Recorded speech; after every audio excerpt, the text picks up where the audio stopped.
Assalamualaikum. Hi everyone. Okay, so hari ni saya nak bincangkan odok 6 sehingga odok 10 punya solution. Okay, so untuk odok 6 kita ada soalan yang seperti ini dan saya dapati dia punya base dia adalah sama.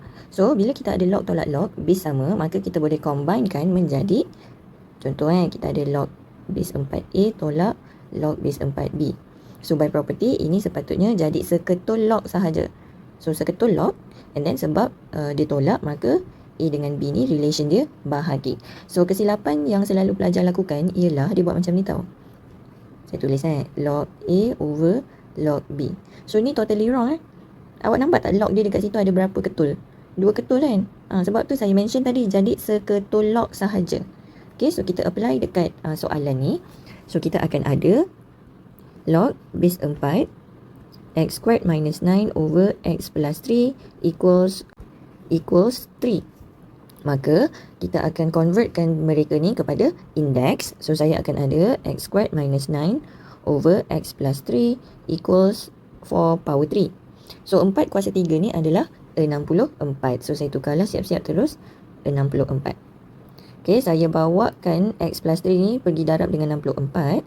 So saya ada x squared minus 9 equals to 64 x plus 192. So bawa semua pergi sebelah kiri akan menjadi kuadratik. So dia akan jadi x squared minus 64x minus 201 sama dengan 0. So tekan kalkulator untuk factorize. So kita akan dapat x tolak 67, x tambah 3 sama dengan 0. Di mana value x yang kita akan dapat adalah 67 dan juga negatif 3. So kita akan recheck dua value ni sebab ini adalah equation log. So kita kena recheck. Macam mana nak recheck log? Kita check sahaja pakai mata. Ataupun saya selalu pesan, check sahaja dalam kalkulator. So ingat, base A dan juga dekat number B sini mesti sentiasa positif. So kita akan guna kalkulator untuk masukkan nilai X iaitu 67 dan juga negatif 3 dalam X yang ada dekat soalan ni. Okay, so try masukkan log 4 3 squared tolak 9. Okay, so positif dekat sini dia mesti greater 0 tau. So yang tak boleh adalah negative number dan juga 0. 0 tak boleh So kalau kita masukkan contoh negatif 3 dalam kita punya x squared minus 9 ataupun x plus 3, dia akan jadi kosong. Betul tak? So kita akan tuliskan x sama dengan negatif 3 rejected because siapa yang jadi undefined tadi? So log base 4, kedua-duanya kan, masukkan negatif 3 dekat x plus 3 akan jadi kosong. Masukkan negatif 3 dekat x squared minus 9 pun akan jadi kosong. So dia kosong lah macam tu. Is undefined. Maka final answer kita adalah x equal 67. Okay, macam tu sahaja. Kita pergi ke odok 7 hari Selasa. So dia kata determine the positive values of k for which the equations x squared minus 8x plus k dan juga x squared plus kx plus 64 dua-dua ada real roots. So real roots kat sini bila dia tak ada mention sama ada two equal roots ataupun different real root, kita just boleh assume b squared minus 4ac greater equal 0. So kita akan masukkan discriminant b squared tolak 4ac greater equal 0 ni untuk kedua-dua kuadratik yang diberi. And then kita akan combinekan jawapan yang kita akan dapat nanti. Lepas tu kita tengoklah. Okay. Okay, so saya ada soalannya di sini. Kita masukkan untuk equation x squared minus 8x plus k, saya masukkan dalam b squared tolak 4ac greater equal 0. Terus guna greater equal 0 sebab dia cakap tadi kan will both have real roots kan. Mesti ada equal dekat situ. And then kita masukkan negatif 8 squared tolak 4ac greater equal 0. Sorry, my c is k. Okay, so kita ada 64 tolak 4k greater equal 0, negative 4k greater equal 64, k is less equal 16. So kenapa dia tukar jadi less equal? Sebab negatif 4 ni bila pindah sebelah, dia jadi operasi bahagi. So bila bahagi negatif, mesti tukar direction. Okay, so kita dah dapat set jawapan yang untuk x squared tolak 8x ni kan. So kita apply juga benda yang sama. Dekat sini. So kita masukkan negatif k squared. So kita apply, B kita adalah K, so K squared tolak 4, A1 C64. So kita akan ada K squared minus 256 greater equal 0. So ini adalah kuadratik. Bila kuadratik dan juga inequalities, kita mesti buat table of sign. So kita akan ada, faktorkan dulu K squared tolak 256 ni, tekan je calculator. So kita akan dapat macam ni lah. Okay, so kita buat table of sign macam biasa. So kita ada negatif 16 dan juga 16. So K plus 16, K minus 16,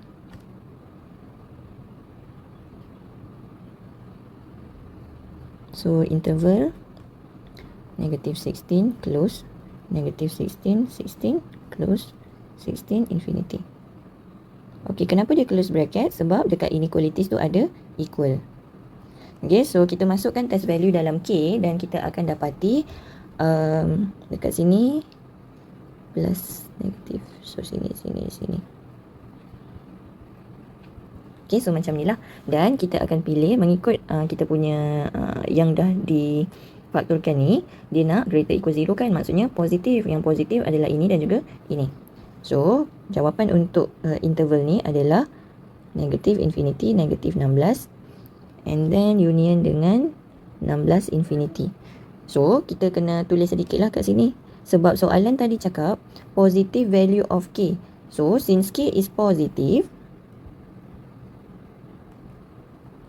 so kita akan pilih interval yang positif lah, which is this one. Okay, so we choose interval 16 infinity. Ataupun kalau saya tukar dia kepada set ataupun inequalities, dia akan jadi K greater equal 16. So kalau kita ambil yang highlight pink ni, tak boleh kan, sebab ini adalah K less equal negative 16. So less daripada negative 16 sampai ke negative infinity tu semua negative number. So dia tak termasuk dalam syarat yang dinyatakan dalam soalan. So sebab tu saya tak pilih interval tu sebagai pilihan jawapan saya. Faham Okay, so now macam mana kita nak combinekan dua jawapan ni? Saya kecilkan sekejap.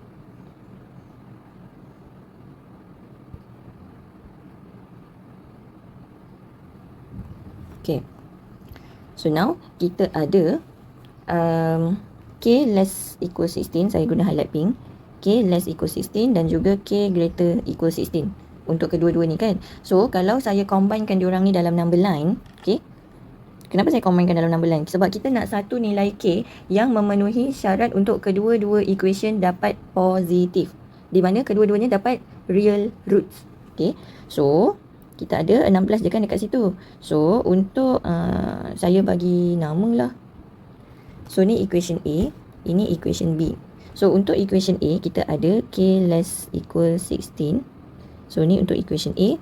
And then untuk equation B, K greater equal 16A. So ni equation B. So dekat sini, dekat manakah kawasan bertindih supaya nilai K tu akan bagi real roots kepada equation A dan juga equation B. So of course lah tempat bertindih yang obvious kita nampak adalah di bahagian tengah ni kan. So kita akan dapat jawapan K equal 16. Okay, macam tu cara solve dia. So kalau nak tulis panjang sikit, both equations will have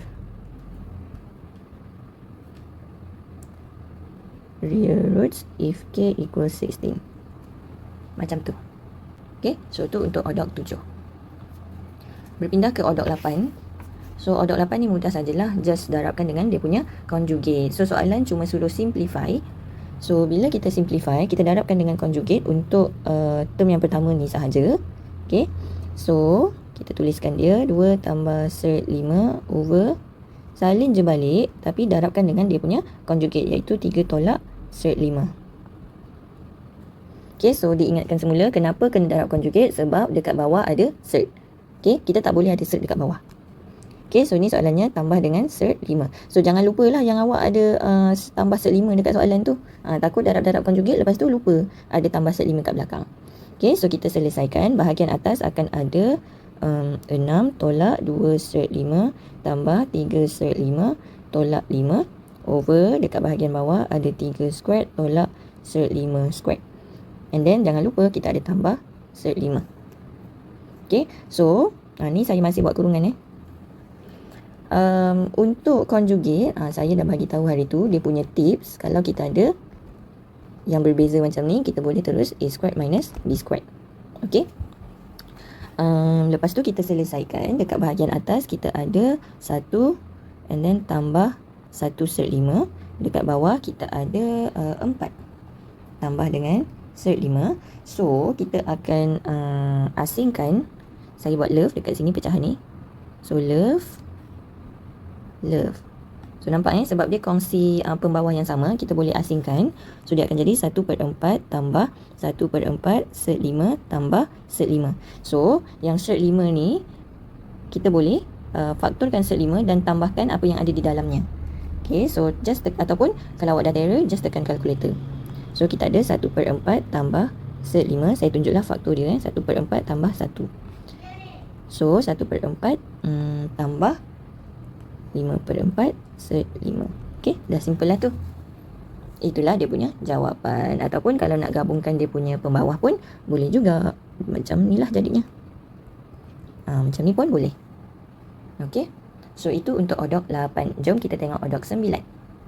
So odok 9 ada dua soalan kat sini. Dia suruh solve inequalities. Apa yang saya nampak ini adalah double inequalities lah. Kenapa saya cakap double? Sebab kiri dan kanan ada inequalities. So cara nak buka double inequalities ni, kita mesti pisahkan dia kepada dua single. Okay, so tips dia pisah jadi dua single. So cara pisah dia tu kita akan ini single yang pertama. Kemudian saya guna highlight warna biru. Ini adalah single kedua. Itu cara kita pisahkan dia. So kita buat soalan A dulu. So dekat soalan A saya ada negatif 2 less than negatif X tambah 4/2. Dan single yang kedua akan jadi negatif X tambah 4/2 less than 9. Jangan lupa dekat tengah-tengah ni mesti tulis N. Mesti tulis. Okay. So now kita selesaikan. Saya pindahkan 2 ke sebelah sana. So saya akan dapat negatif 4 less than negatif X plus 4. So saya pindahkan negatif X dan juga negatif 4. Tukar tempat So saya ada X less than 4 plus 4. So saya ada X less than 8. Untuk di sebelah kanan sana pula, so saya pindahkan 2 ni pergi ke sana. Saya ada negatif X plus 4 less than 18. So negatif X less than 14. And then X greater 14. Saya pindahkan negatif tu pergi sebelah sana. So pindah negatif jadi operasi bahagi kan. Sorry, ni negatif 14. Negatif Okay. So dia akan tukar direction. Okay, so sebab kita guna N tadi, maka kan ada dua jawapan dekat sini, less 8 dengan greater negative 14. Kita akan combinekan dua jawapan ni dekat number line. Jawapan yang kita dapat highlight biru ni bukan final answer So combine dekat number line, susun nombor-nombor tu dalam susunan menaik. So negatif 14 dan juga 8. So untuk negatif 14 dia bulat putih ke kanan, untuk 8 bulat putih ke kiri.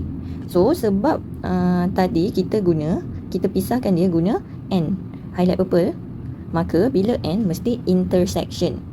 Okay, bentuk N intersect kan tu. So intersect, kita akan tengok garisan yang bertindih. So di sinilah garisan bertindih. Macam mana kita nak tulis jawapan dia? So bayangkan kalau awak letak X dekat tengah-tengah ni, direction mesti sentiasa ke kiri.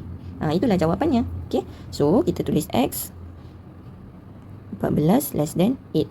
So ini jawapan kita. Dan disebabkan dekat negatif 14 dan juga 8 tu kedua-duanya bulat putih, maka betul lah inequality kita ni tak perlu letak equal sign. So this is our final answer. So untuk soalan B pula sama juga, kita akan jadikan kepada dua single. Okay, dan pisahkan guna perkataan N dekat tengah. So X minus 20 less equal 3X minus 8 and 3X minus 8 less 4. So kita ada X tolak 3X less equal negative 8 plus 20. So negative 2X less equal 12. So X greater equal negative 6. And then 3X less than 12, X less than 4. So combine using number line. Susunkan dalam susunan menaik. So number ada negatif 6 dan juga 4. So untuk negatif 6 bulat hitam ke kanan, untuk 4 bulat putih ke kiri. So sebab kita guna N, maka kita mesti intersect. So intersect dekat garisan yang bertindih. So jawapan kita adalah X greater equal negatif 6 less 4. Ataupun kalau nak tulis dalam bentuk interval, close bracket dekat negatif 6 dan open bracket dekat 4. Sebab apa? Sebab dekat negatif 6 tu ada bulat hitam. Okey? Now kita pergi ke odok 10. So odok 10, dia tanya soalan log tapi dia tak minta solve. Dia minta show. So kita kena buktikan yang equation sebelah kiri ni kita boleh susun sehingga menjadi PQ squared equals 64. Okay? So menggunakan pengetahuan log yang kita ada, kita nampak base dekat sini sama kan? So saya boleh combinekan diorang menjadi, saya susun dulu diorang di sebelah kiri. So 1/2 log base 2P tambah log base 2Q sama dengan 3. So sebelum combine, kita tak boleh ada nombor dekat depan log. So saya kena bawa dia naik jadi kuasa dekat P. So saya ada log 2 P kuasa 1/2 tambah log base 2Q sama dengan 3. So now log kita dah single. Single maksudnya dekat depan log ni tak ada nombor. Okay, so kita boleh combinekan dia jadi seketul log.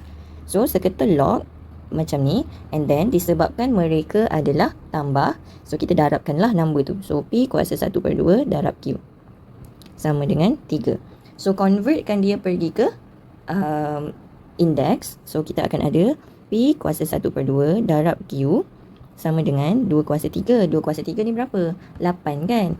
So kalau saya tukar P kuasa 1/2 ni kepada square root, so dia akan dapat macam ni lah. And then saya pindahkan Q pergi sebelah, saya akan ada 8/Q macam ni. So kita nak hapuskan cert, kita akan buat square both side kan. Saya tuliskan di sebelah ni sama dengan 8/Q. So kalau saya square both sides untuk hapuskan cert, so saya akan dapat P sama dengan 64/Q squared. So bawa semula Q tu pergi sebelah. So kita dapatlah sama macam yang soalan suruh buktikan. So done.